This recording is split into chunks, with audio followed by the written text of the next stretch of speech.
The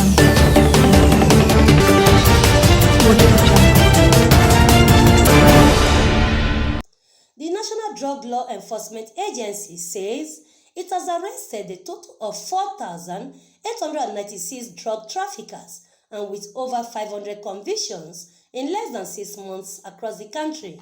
The agency's Chief Executive Officer, General Mohammed Buba, retired, made the disclosure at the second National Security Summit organized by the Crime Correspondent Association of Nigeria, themed COVID-19, Drugs Abuse, Mental Health Implication to National Security, held in Abuja.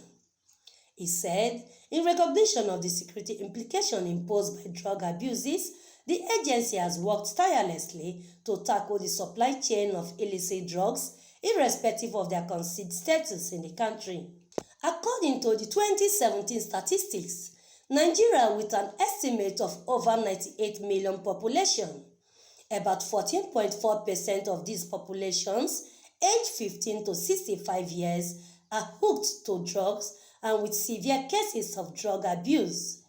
These, in no doubt, have contributed negatively to the mental health of those addicted to it, while posing threats to the nation's security. However, going by the current state of insecurity in the country, the CEO, National Drug Law Enforcement Agency, represented by Chidi Nduku, said in order to contain the demand and supply of illicit drugs, it's looking at ways to establishing a legal framework to boost the agency's efforts to curbing drug addiction in the country.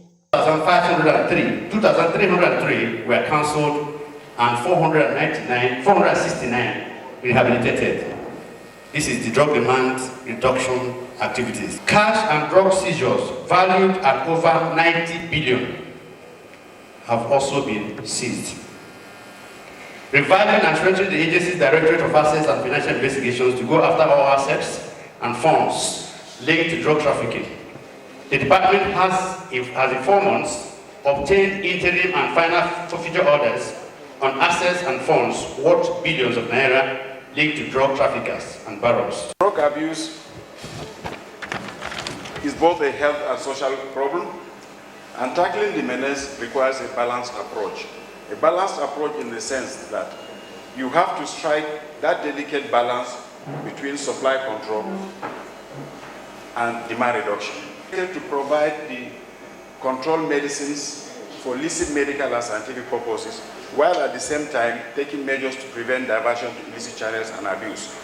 Meanwhile, the AIG Bala Siroma, represented by the ACP Nuruddin Sabo, speaking on the nexus between COVID-19 and drug abuse, noted that it has been proven that most forms of criminalities are associated with indiscriminate use of drugs, hence calling for a collaborative approach to curb the menace, even as he pledges commitment to raiding all drug spots in the country. On all stakeholders to collaborate and fight the negative impact of the COVID-19 pandemic and drug abuse in all dimensions. It is worth of note that in our capacity at the frontline law enforcement agencies, we have taken the necessary measures in ensuring due compliance with the COVID-19 regulation and work closely with sister security agencies to tackle the menace of drug abuse through constant operation and raid on drug spots. Also, mental health experts say the emergence of the COVID-19 pandemic, which brought about economic depression, has increased mental health from 25 to 40%, thus contributing to the hike in suicides as well as sexual and domestic violence. COVID-19 is pushing the mental health to a way that a lot of suicide have been recorded, depression, anxiety, disorder. During the isolation, that we all aware and lockdown, there were a lot of reported sexual violence and rape. I'm sure the media have reported so many of those cases. The isolation, the lockdown, created a lot of mental and psychological trauma to people, which also led to increased rate of domestic violence within the family, within the neighborhood, and also increased rate of depression.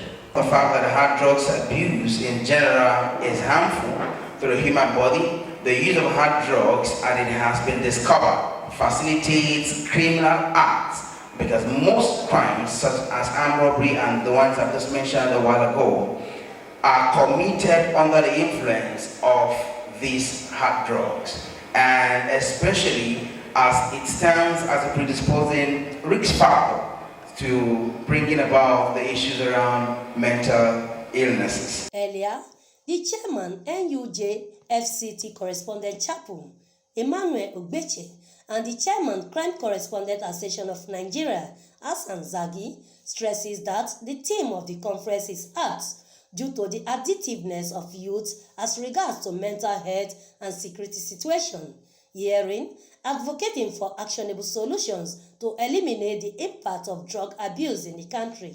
We examine all of these issues and profile solutions on how we can tackle these challenges for the good of all. A place to call on policymakers to look at the issues and the recommendations that have been profiled today, so that we can have a secure and prosperous country.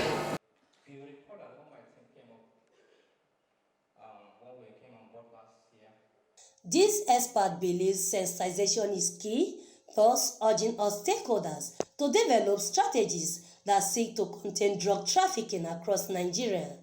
Vincent Okushi, Quality Television.